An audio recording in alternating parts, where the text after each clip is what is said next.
Bismillahirrahmanirrahim. Assalamualaikum warahmatullahi wabarakatuh. Alhamdulillahi rabbil alamin. Alladzi fataha abwabal jannati fi syahri Ramadan. Alladzi unzila fil Qur'an hudal linnasi wa bayyinatin minal huda wal furqan. Assalatu wassalamu ala sayyidina Muhammadin wa ala alihi wa ashabil kiram. Allahumma salli wa sallim ala sayyidina Muhammad wa ala alihi wa ashabi ajma'in, amma ba'du. Jamaah salat subuh as-shaimin wa shaimat rahimakumullah. Alhamdulillahi rabbil alamin.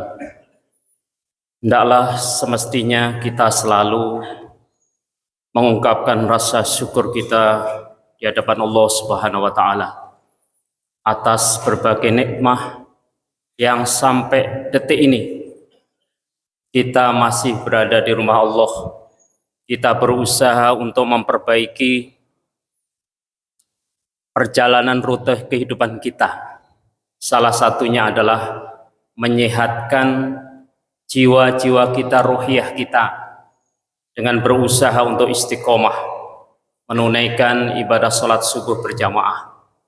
Sering kita sampaikan, mulailah kehidupan di pagi hari dengan berusaha untuk mematuhi apa yang semestinya dilakukan oleh orang-orang yang beriman, orang-orang yang soleh, yaitu kembali kepada Allah dalam bentuk ketaatan dan kepatuhan, menunaikan ibadah sholat subuh berjamaah. Sebuah kesempatan yang super sangat berharga, apalagi kita berada di bulan Ramadan, bulan yang penuh berkah, yang di dalamnya banyak kebaikan yang sudah semestinya menjadi target-target khusus yang kita inginkan.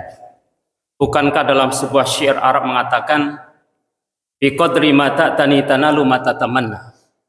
Sebesar kita memiliki kesadaran, sebesar memiliki keilmuan tentang sesuatu, dan kita bersungguh-sungguh untuk mendapatkannya, kita dapat. Manjadda wajadah. Tapi kalau sesuatu yang sudah berharga itu ada dalam diri kita, kita tahu tentang sesuatu itu, sedangkan kita biasa-biasa saja, bisa jadi yang kita dapatkan ya biasa-biasa saja. Maka ketika bulan Ramadan menghampiri kita dan kita diberi kesempatan, usia kita ada, kemudian kesempatan juga ada, kita berusaha, tidak berusaha untuk memperolehnya, berarti ada kelalaian. Maka jamaah yang berbahagia, milikilah komunitas yang komunitas itu memotivasi kita untuk patuh kepada Allah. Kemarin ada sebuah nasihat yang cukup bagus banget dari seorang kiai kami yang almarhum beberapa bulan yang lalu. Pandai-pandailah nak, engkau mencari motivasi diri. Karena bagaimanapun kita sering terjebak pada kebodohan diri. Yang namanya adalah malas. Yang kedua adalah kejahilan, kebodohan diri kita sendiri. Maka bulan Ramadan itu kesempatan kita untuk mengembalikan hal-hal yang positif yang semestinya kita lakukan. Maka tidak perlu merasa rugi kita capek beribadah. Tidak perlu kita merasa rugi untuk berada berlama-lama di masjid. Kita tidak perlu merasa merugi untuk banyak berinteraksi dengan Al-Quran. Karena kemarin jujur Pak, ketika sholat tarawih, akhirnya mata saya juga celilitan juga. Ada anak muda samping saya itu. Setiap habis salam itu langsung HP. Bingung kepala saya itu. Sedangkan kami sudah mentradisikan kalau berusaha untuk di masjid itu kalau tidak penting-penting amat, tinggalkanlah yang bersifat seperti itu. Bukankah nasihat-nasihat yang banyak itu kita jumpai dalam medsos, terutama dari ulama-ulama yang besar, itu penyakit-penyakit yang pelan-pelan harus kita minimalisasikan. Apalagi di bulan Ramadan, perbanyak berinteraksi dengan Al-Quran, karena insya Allah banyak mendatangkan sebuah kebaikan. Salawat serta salam kita sampaikan kepada junjungan kita Nabi Agung Muhammad SAW. Atas jasa perjuangan beliaulah kita mengenal Islam, berusaha untuk mempelajari Islam, dan berusaha untuk tahu Islam, menjiwai apa yang ada dalam diri Islam. Jamaah salat subuh yang berbahagia, temanya karena tadi malam ada pengurus entah resmi atau non resmi itu sedikit memaksa Pak. Jadi paksaannya, temanya apa Ustadz? Kalau saya sebutkan tidak boleh Pak ya, teman akrab saya juga. Temanya adalah puasa Ramadan memanusiakan manusia. Puasanya ini agak lumayan sangar Pak judulnya. Ini judul ini saya ambil dari bacaan-bacaan yang cukup bagus. Nah, dari situ saya kira-kira kita ini manusia atau bukan? Tapi saya yakin setiap individu kita pasti akan menjawab, kita manusia Ustaz. Benar Ustaz. Buktinya kita punya kepala, punya tubuh, lengkap Ustaz. Benar. Ya nggak apa-apa. Tapi dalam artikel tersebut dikatakan, seandainya setiap syariat Allah itu tidak serius, seandainya syariat yang ada dalam Islam itu tidak serius, apa targetnya?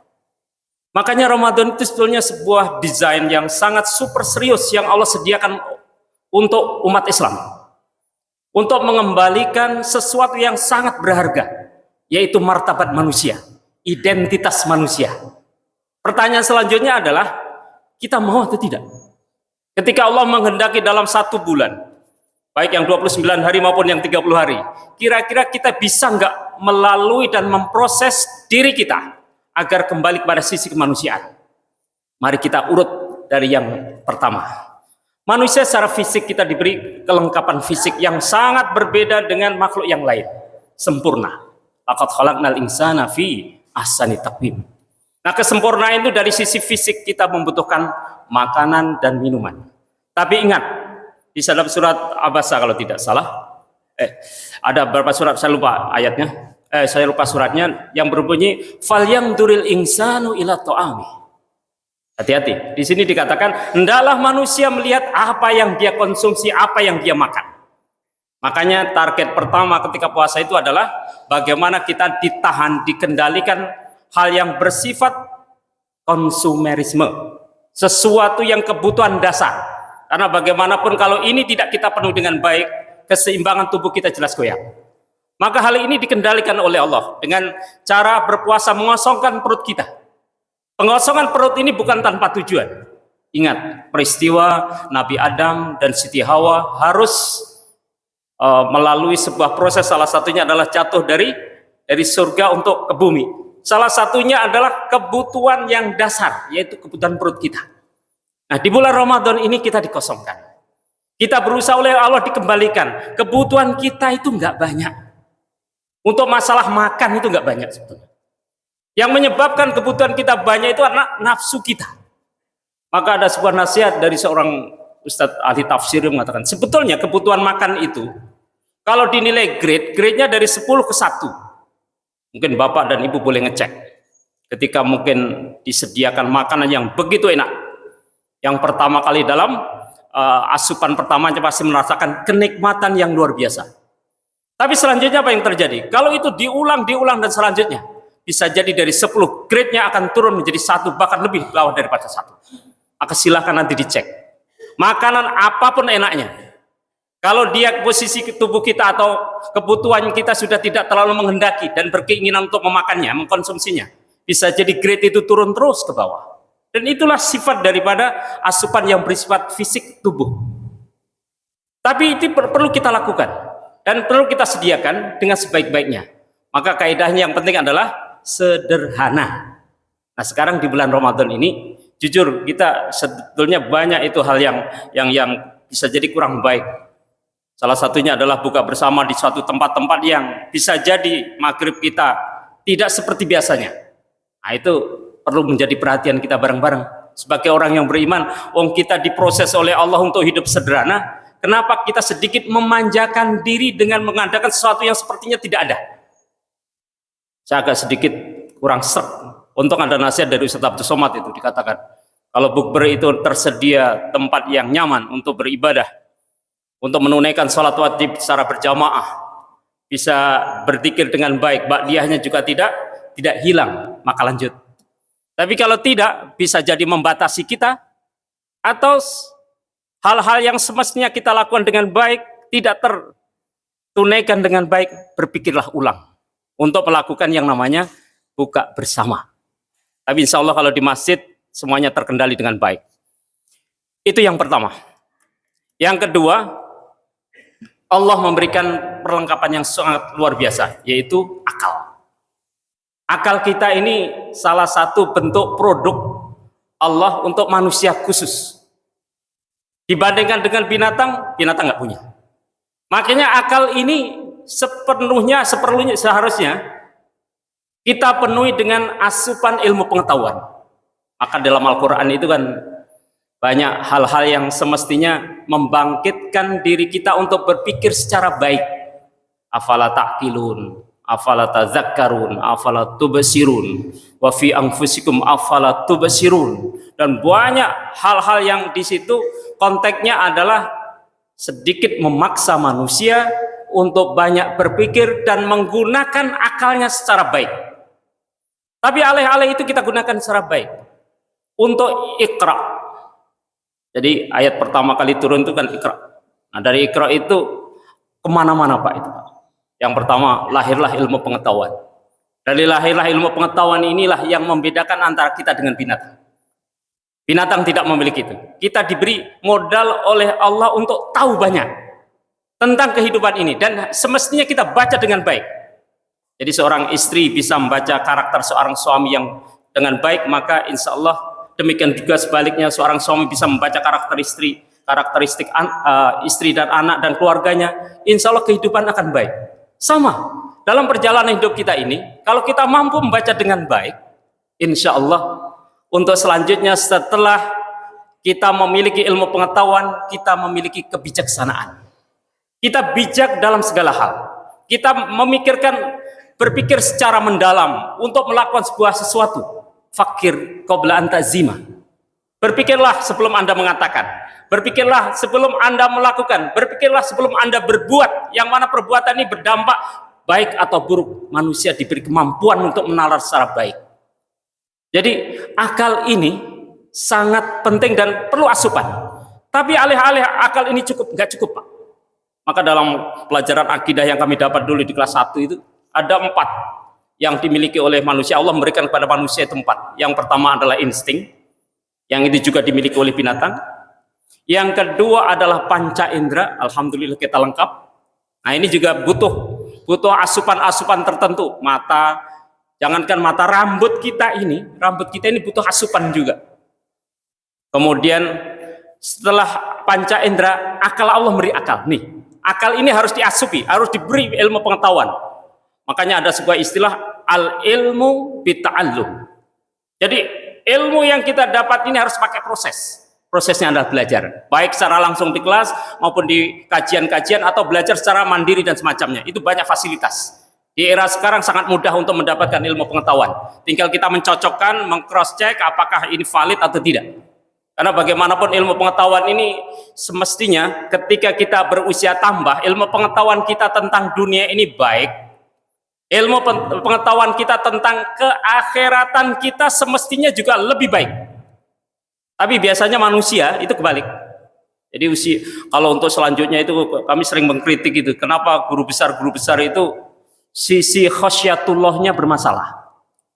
Jadi kalau sudah guru besar itu sholat berjamaah itu tidak seaktif sebelum guru besar, atau jabatan-jabatan tertentu kecenderungannya bermasalah. Padahal ketika dikatakan dalam sebuah doa kan kita mengatakan inna nas'aluka ilman nafi'an wa rizqan thayyiban wa amal mutaqabbala. Di antara indikator ilmu yang bermanfaat adalah khasyatullah. Tumbuhnya rasa takut kepada Allah semakin baik. Maka kan kata khasyah itu ada 2 aspek. Yang pertama adalah kepatuhan, ketaatan. Yang kedua adalah rasa takut kita ini semakin baik. Nah Ramadan ini semestinya ketakutan kita kepada Allah itu lebih. Takut kalau nggak bisa sholat berjamaah. Takut kalau pikiran kita kemana-mana. Takut kalau kita amaliyah kesalehan kita ini sangat minim. Takut juga bisa jadi kira-kira puasa kita ini diterima atau tidak. Baina raja wal khauf. Nah, itu semestinya ada dalam diri kita supaya apa? Membangkitkan hal-hal yang lebih positif. Maka ilmu pengetahuan semacam ini semestinya ada dan bersarang di kepala kita. Supaya apa? Kita tidak sia-sia dalam menjalani sebuah cara Allah menjadikan kita ini manusia yang sebenarnya. Yang dimana dalam manusia yang sebenarnya salah satunya adalah ruhiyah kita ini sehat, yang itu merupakan aspek ketiga. Yang aspek ketiga ini salah satunya adalah ruhiyah jiwa kita. Jadi jujur Allah pengen kita tidak seperti bulan-bulan yang lain. yang kehidupan kita bisa jadi berjimbun urusan-urusan yang bersifat duniawi yang berlebihan. Makanya Allah memaksa supaya kita mengosokkan perut, menggunakan akal, dan selanjutnya kita bercapek-capek ria, berletih-letih ria untuk beribadah kepada Allah. Tapi ingat jamaah yang berbahagia, ketika ibadah yang kita tunaikan ini, jadi sifat ibadah itu dari 1 ke 10, bahkan lebih daripada itu. Beda dengan tadi itu makanan. Kalau ibadah ini silakan Bapak cek. Nanti silakan Bapak evaluasi kira-kira. Kalau imamnya sholatnya agak lama, baca suratnya agak lama, kita tambah nikmat atau tambah menggerutu atau dalam benaknya berpikiran yang macam-macam. Seberapa banyak kita berinteraksi dengan Al-Quran? Nyaman atau sama kita berinteraksi dengan alat media sosial yang namanya HP? Silakan dicek. Tapi kalau kita bisa menikmati itu, ingat, ada sebuah nasihat yang sangat terngiang-ngiang di kita. Salah satunya adalah ketika Rasulullah, manusia pilihan, manusia mulia, Nabi kita, Nabi Muhammad SAW, ditanya oleh Siti Aisyah, istrinya, ya Rasul, bukankah engkau sudah dijamin surga, terampuni dosa, berbagai macam hal ada dalam dirimu, kenapa engkau masih sholat tahajud begitu lama dan menikmatinya? Itu ukuran Rasul yang bisa jadi kita tidak akan pernah mampu untuk mengikutinya. Paling ya sebatas kemampuan kita. Artinya apa? Rasul yang jelas dari berbagai macam hal sempurna. Kemudian jaminan surga, termaafkan segala dosa. Insya Allah Rasul itu maksum. Masih berusaha untuk mengungkapkan rasa kesyukuran dengan berbagai macam hal. Salah satunya adalah sholat tahajud. Kalau kita bisa jadi berbeda, Pak. Karena apa? Itu tadi keterbatasan daripada keilmuan yang kita punya, kemudian keterbatasan dari hal-hal yang bisa jadi mempengaruhi diri kita. Salah satunya adalah nafsu kita yang bisa jadi tidak bisa menikmatinya. Padahal semestinya kita menikmati itu. Maka jamaah yang berbahagia, ketika kita berlama-lama di masjid, insya Allah nikmat. Kita berlama-lama dalam bentuk sholat, meskipun bisa jadi fisik kita memberontak sedikit-sedikit, langsungkan saja. Karena apa? Kapan lagi? Kita tidak tahu apakah Allah memberi kesempatan kita di bulan Ramadan tahun yang akan datang. Wallahu a'lam bishawab.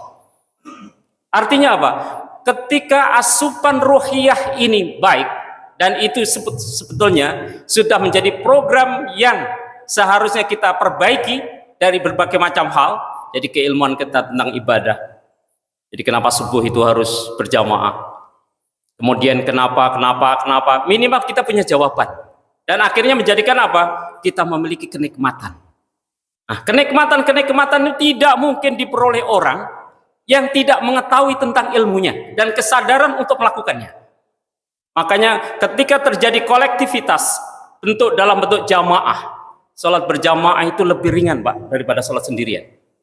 Karena kalau sholat sendirian kita kadang-kadang mikir ini berapa rakaat, 3 rakaat atau 4 rakaat. Kemudian biasanya ayat-ayat yang dipilih ayat-ayat yang pendek, karena ayat panjang juga nggak apa.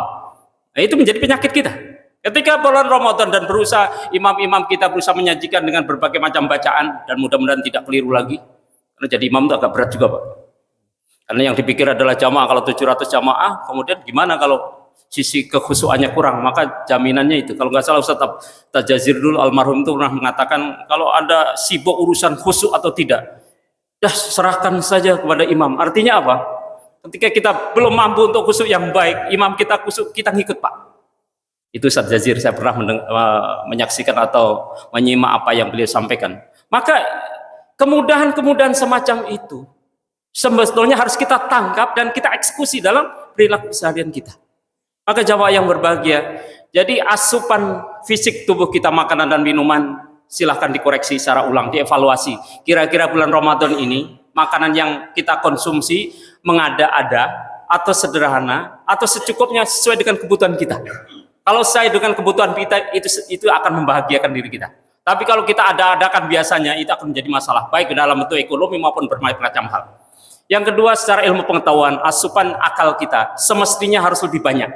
Supaya apa? Asupan ini mendatangkan kita kehidupan yang lebih baik.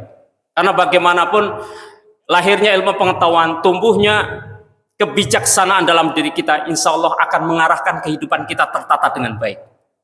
Jadi kalau asupan ilmu pengetahuan ini tidak sepadan dengan usia kita, tidak sepadan dengan gelar-gelar yang kita punya atau popularitas yang kita punya, bisa jadi untuk bisa menikmati kehidupan ini masih tanda tanya, Pak.